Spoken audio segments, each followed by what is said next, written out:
Bonjour à tous. Regardez ici, je vous montre quand même ce que c'est le phishing pour ceux qui ne savent pas ce que c'est.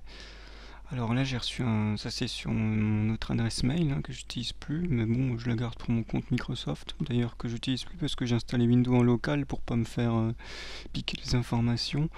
Donc en fait, j'ai reçu un mail de Free, apparemment, qui me dit: nous vous informons que votre virement mensuel a été rejeté par votre établissement bancaire. Afin de régulariser votre situation, vous devez impérativement suivre le lien suivant.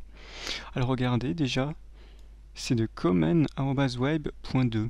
C'est même pas de Free. Et quand on va cliquer sur le lien, alors là, mon antivirus l'a bloqué, mais j'ai activé. Donc j'ai déjà cliqué sur le lien avant pour voir si l'antivirus ne me bloquait pas. Mais il me l'a bloqué, donc j'ai demandé à mon antivirus d'accepter ce lien. Donc quand je clique dessus, maintenant il y a cette page qui s'ouvre. Regardez le lien en haut, à quoi il ressemble. C'est du n'importe quoi. FFR, je sais pas quoi là, il y a plein de trucs bizarres. Et ici on me demande de taper mon identifiant. Alors j'ai même pas de compte Free. Donc on va taper un truc au hasard. J'ai regardé sur internet combien il y avait de chiffres free, juste pour le fun, pour être un peu réaliste. Donc 3, 6, 7, 8, pour montrer aux pirates qui se frottent les mains. Et comme mot de passe, on va taper un truc clair. Moi j'adore taper des trucs. Et ici, vous avez oublié votre mot de passe, ou voilà. Donc on fait se connecter. Tac. Et là, ça met nom d'utilisateur ou mot de passe incorrect. Donc là, en fait, c'est le hacker, il a chopé votre identifiant et votre mot de passe parce que vous avez cliqué sur se connecter. Donc ces informations ont été envoyées à lui et lui, qu'est-ce qu'il va faire? Il va tout de suite se connecter avec votre identifiant et modifier le mot de passe, comme ça vous y accéderez plus, et ensuite il va s'amuser avec vos informations, et surtout s'il y a votre carte bancaire ou quoi que ce soit, il va y accéder. Donc voilà, c'est ce qu'on appelle le phishing. Vous pouvez le bloquer. Ben pour ça, alors je sais pas comment ça fonctionne ici, mais je crois que peut-être pas là-dessus. Tentative, voilà, tentative de hameçonnage. Vous pouvez faire ça. Comme ça bloque ce compte. Et sur Gmail, c'est pareil, il y a un truc pour bloquer ça. Bon, on peut le faire. Voilà. On fait OK. Voilà, comme ça, ils ont. Non. Ils ont le truc, quoi. Voilà, c'était tout. Alors maintenant, on peut s'amuser à aller sur Free. Regardez, on va sur Free. Bah déjà, ça n'a pas la même gueule. Ça n'a pas la même gueule du tout, en fait. Je pensais qu'ils avaient imité, mais ils ont mal imité. Peut-être que si on fait connexion, il n'y a pas un truc pour se connecter là?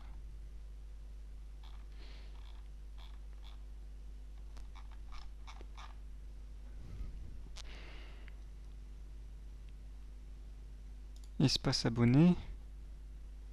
Ah ben ils ont une autre ils ont un autre truc. Donc faites attention quand même à tout ça. Voilà. On s'y croirait. Alors c'était sûrement comme ça avant. Maintenant ils vont faire un truc comme ça. Ils vont imiter comme ça. Voilà. Bon ben je vous laisse. Et puis ben faites attention. J'en ai trouvé une autre. J'en ai trouvé une autre ici. Regardez le mail. Donc le mail il paraît super réaliste. Je ne suis pas chez SFR. Alors on regarde l'adresse. Il vient de sfr-messagerie@sfr.fr. Là on me donne des numéros carrément.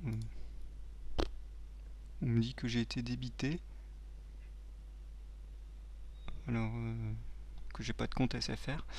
Pour cela, nous vous invitons à demander un remboursement immédiatement. Nous nous excusons pour ce désagrément, merci de votre confiance. Donc il y a la signature et tout, ça paraît un super mail, toujours nickel. On va cliquer sur ce lien. Alors l'antivirus il me bloque la page, et voilà. parce qu'il a vu que c'était pour me piquer des informations, mais on va quand même cliquer sur je comprends les risques et je souhaite quand même consulter cette page. Ah, elle a été supprimée. Bon, les hackers ont fermé leur site. J'aurais bien voulu voir le lien en fait que c'était. Comment on fait pour cliquer, copier l'adresse du lien, bloc-notes, coller. Voilà, ça c'était le lien. Bon, on est loin de SFR en tout cas. Hein. C'est pas du www.sfr.fr, hein. C'est complètement autre chose. Donc voilà. Donc faites attention à ça. On va tout de suite le signaler en hameçonnage ou en phishing, ça dépend en anglais. Tac. Voilà. Wally walou. Donc là j'en ai encore trouvé un autre. Décidément. C'est trop marrant. Donc le mail il paraît super vrai. Sauf que regardez, ça vient de go.pro. GoPro. Alors c'est la banque postale. Il y a un bug. Donc vous pouvez le lire, hein, ça me demande... nous n'avons pas d'adhésion de votre part, nous sommes au regret de vous informer que vous pouvez plus utiliser votre carte sur internet. Alors moi si j'écrivrais bon français, j'écrirais que vous ne pouvez plus, et pas que vous pouvez plus utiliser votre carte sur internet. Donc on va cliquer sur le lien, c'est toujours drôle. Tac. Ah mince, la page est nouveau accessible. Ils se sont fait avoir de nouveau, ou ils ont fermé leur site. Ah c'est dommage. Mais là, carrément, il demande de rentrer sa carte bancaire, j'en suis sûr. Donc là, si vous mettez votre carte bancaire, c'est cuit, quoi. Hein. C'est cuit. Voilà. On va voir s'il y en a d'autres.